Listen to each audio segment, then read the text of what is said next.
Hi, it's Valerie. I thought I would come on today and talk about something I've been doing a lot recently. I've been administering and scoring and integrating the results from a measure called the Dissociative Experiences Scale. And what that is basically an opportunity to assess how much dissociation someone is experiencing in their daily life. Dissociation is when we're not present in the body in the now. And sometimes we create dissociative patterns and neural pathways in your body-mind that we travel to keep ourselves to feel safer than we might be if we were in our body. Sometimes that's a result. This usually becomes pathological or not really, how can I put this, adaptive or resilient when we're children. So we tend to leave our body or leave our space and time sometimes when we're not feeling comfortable, or sometimes when we have a lot of distress. And sometimes it's chronic, meaning it happens almost every day or more than once a week, or sometimes it's big things that happen more than once. And what can be the change or the factor that it becomes pathological is when we don't have an adult who's regulated and nurturing and attuned to how we're doing as a child.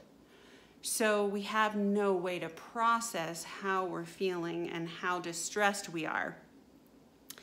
And so those patterns can become well-traveled in our body-mind so that we sort of escape the now. And there could be many ways that people do this.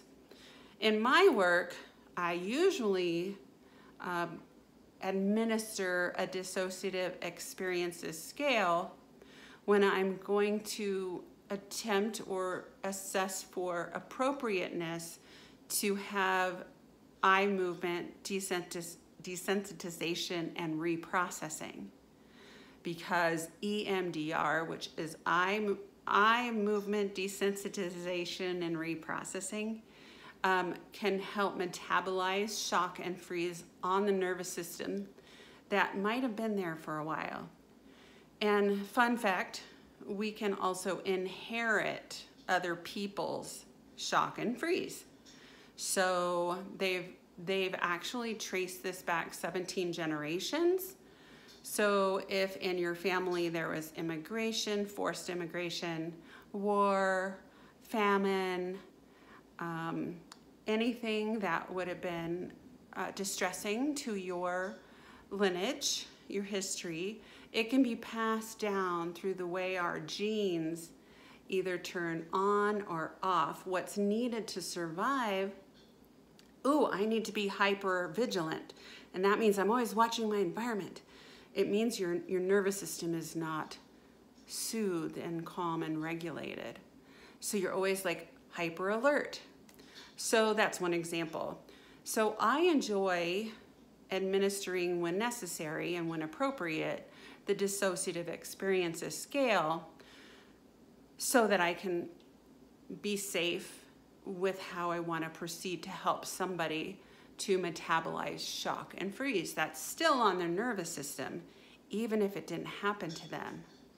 And sometimes things happen that are really stressful, and sometimes things don't happen that would have been nurturing for us. And I work with a lot of people in their childhood, there was less than nurturing behaviors by a major caregiver.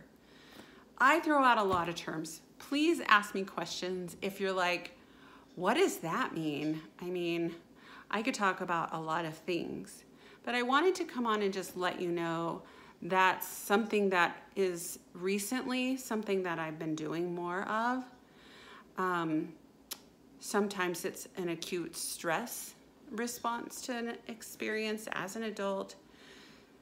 that we want to make sure there's no pathological dissociation, and sometimes it's chronic, and we want to get past what the person has developed as sort of like a wall, or get past a pattern of too much humor or too much, like, I don't know, tears, or sometimes I don't have emotions. What? All of those things can be ways to repress or to keep ourselves unaware of when the trauma is here, and I mean in our body mind. So if you have any questions, please ask in the comments. Be sure to subscribe and share this if you think anybody you know of might want to learn about the Dissociative Experiences Scale, pathological dissociation, less than nurturing behaviors in childhood by a major caregiver, or any of these topics that you want to learn more about. Ask me questions. I'd be happy to make a video and put it up for everybody to learn from and appreciate.